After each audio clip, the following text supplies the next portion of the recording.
These stats, while impressive sounding on a creative brief or an RFP, don't really help you in defining a visual presence for Instagram.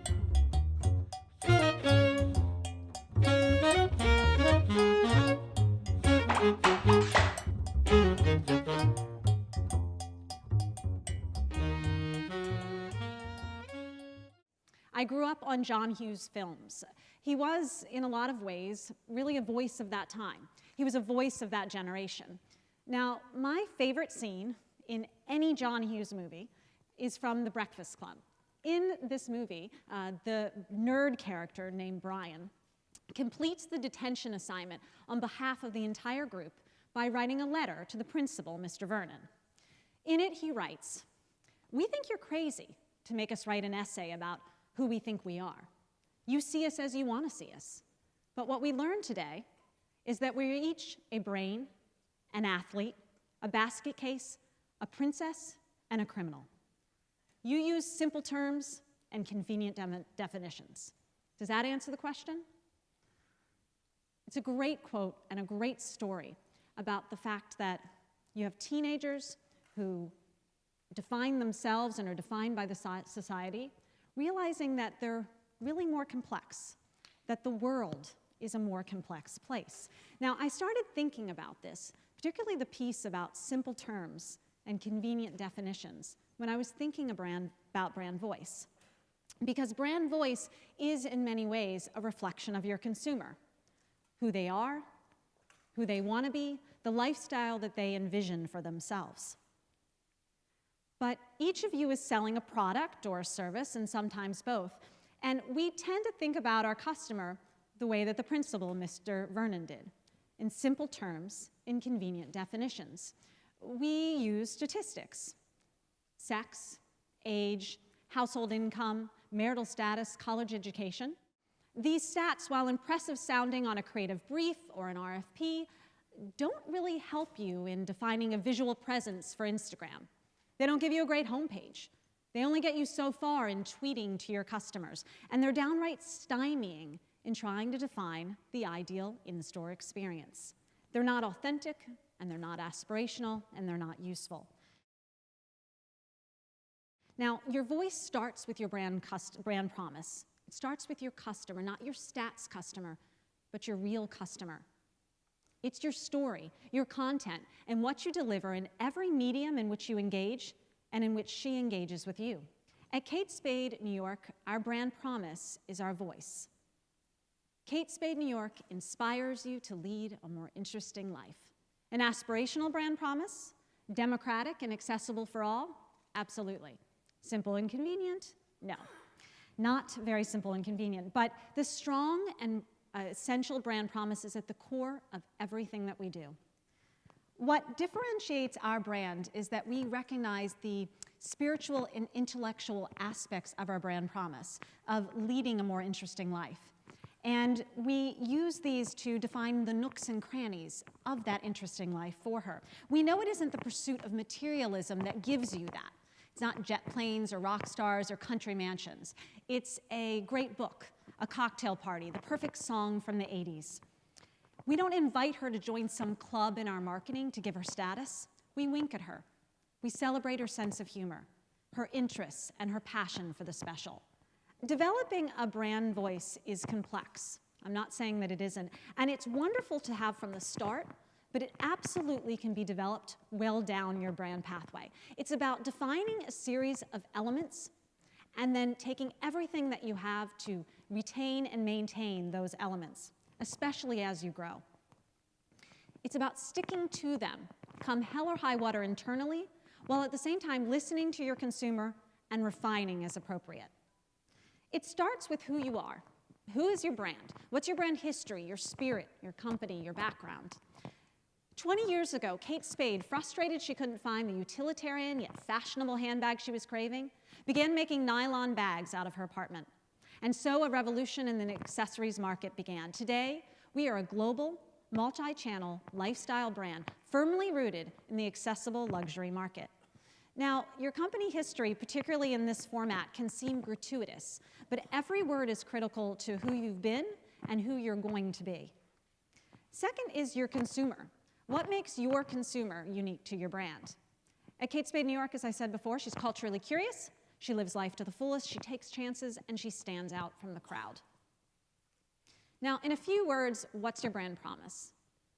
For Kate Spade, as I said, we inspire our customers to lead a more interesting life. Now, for full transparency, this brand promise was developed 15 years into our 20-year brand history as we look to expand beyond handbags into other categories.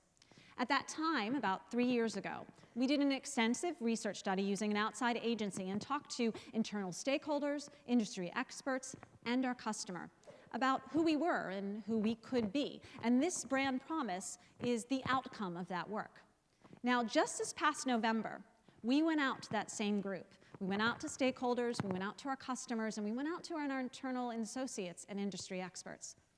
And we went to validate that brand promise to make sure that we were still on track, given our exponential growth. Now, the great news was we learned we were still on track and that our brand promise and brand positioning are spot on. But it's this regimen of listening and reacting that's so critical. While the research was overwhelmingly positive and we left feeling like we saw nothing but potential, we also learned that there are places where we were not quite delivering on what she wanted from us. Times when in an effort to be witty, we were veering towards the silly, and moments where in an effort to be bold, we were going a little bananas. So we're refining. And again, it's that process of refining that avoids the need for total reinvention later on. Brand guidelines. What is your brand? And as importantly, what isn't it? These guidelines are so important to what you do every day and helping you make the myriad of decisions that appear. At Kate Spade New York, we are reimagined, not retro, clever, not cliche, flattering, not frumpy, optimistic, not overzealous, conversation starting, not conventional, and bold, never bananas. I cannot tell you how often we use these words. In everything that we do, from a storefront design to developing a distinct point of view for a swimwear launch, to seasonal themes, and definitely in defining our brand voice, how we talk to our customers. As our brand grows quickly, these guidelines help all of the teams across the company stay consistent to the brand voice and the brand message, from creative to design and everything in between. They give our designers, for example, a script, so to speak, to use when defending their designs or when to call out something they don't think is quite on brand. They help our PR team evaluate event opportunities for which we should participate in and to help set the tone of our written materials. And they help our creative team really find the right attitude and an emotion in everything we put before the customer. They're an incredible, incredible tool and help hold us accountable to the brand that we've worked so hard to develop. What are the 5 to 10 words that best represent your brand? What are the things that really say who you are? For Kate Spade New York, we are colorful, bold, playful, clever, spirited, chic, optimistic, graphic, aspirational, and timeless. So who you are, who is your unique customer, what's your brand promise, your creative guidelines, and your core values. All of these combine to create a very solid foundation for your brand voice. Now, today, it's all about dialogue with your customer. And dialogue is pretty tough without a voice, but with one, it can be magical. I won't pretend that it is easy, but it certainly makes a pathway clear. The voice ties all of your efforts together in every medium in which you engage into one cohesive story instead of disparate parts of one whole. And that is key because increasingly, every element in which we engage with our customer, from social to digital, product to in-store, are increasingly interrelated. It's one thing to develop a brilliant 30-second spot or a print ad campaign. When you do a full creative brief, you give an agency 3 months to develop it, and they deliver spot on that brand voice. It's another one for your 26-year-old social media manager to put up 8 Instagram posts a day, to tweet multiple times to customer, to respond to customer service inquiries, and to be on brand in every one of those interactions, without prep, without briefing. Social media is in its very essence spontaneous and authentic, so that requires an incredibly clear brand voice and one that's easily translatable throughout your organization. The time that you take in developing your brand promise, your creative guidelines, your core values, your customer, really pays off in social media. On Pinterest, we were one of the first fashion brands to launch, and originally we did it only for brand voice, but it's increasingly become a social and, a business medium for us, driving sales on our e-commerce site. We do a lot of original pins versus the more popular repins, which makes our fans love us. And increasingly, this platform is also becoming a resource for us for product development. For example, if a product is no longer produced, but we're seeing a lot of it on Pinterest, we'll consider recreating it, like our typewriter clutch, a typewriter bag, or our newspaper clutch. And if we're seeing an item is trending on Pinterest, we look and potentially give it more love on its category page or its homepage. With a fan count very close to 1 million, we're extremely proud of our large and very engaged Facebook community. Now, our brand voice has allowed us to experiment successfully in F-commerce. Because of our clarity of brand voice, it was pretty easy for us to pick items. We've done a curated tote of our favorite books from the bookstore The Strand, a decorative pillow done in a pattern from our favorite hotel, the Beverly Hills Hotel, and the fruits of a recent product collaboration with a great New York City bagel establishment. These were a marketing-driven effort, not a buying effort, but they were incredibly popular with our Facebook community, selling out in hours, if not minutes. Instagram is our fastest growing channel on social media since we launched in 2009. Here we give a peek at the day in the life of the Kate Spade New York girl.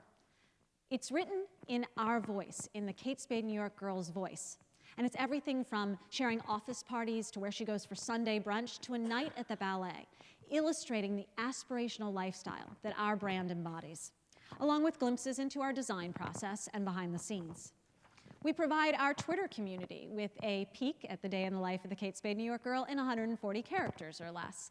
Here, our 560,000 followers can learn what it's like to live the Kate Spade New York life and join her on her colorful adventures 24 hours a day, 7 days a week. Now, our YouTube channel has gone through a lot of changes since we launched it back in 2010 with a video that got about 400 views. Today, our thoughtfully designed channel has great success with videos like our holiday video that garnered close to 600,000 views. We are just scratching the surface, I believe, of what we can do on YouTube. With a brand rooted in storytelling, there's so much more we can do in the film environment and with film as a method of storytelling, and we're excited to see what's to come. Today, mixing content and commerce and driving one to the other is a key part of our strategy. And every day we're experimenting and taking risks about how much we can make these two intermingle. Our voice is loud and clear throughout our site and is as important as the products and the price points that are up there. Our daily blog lets her have an idea of our great movie suggestions, of places to go for dinner and things to make at home, and glimpses of what is happening in our design process.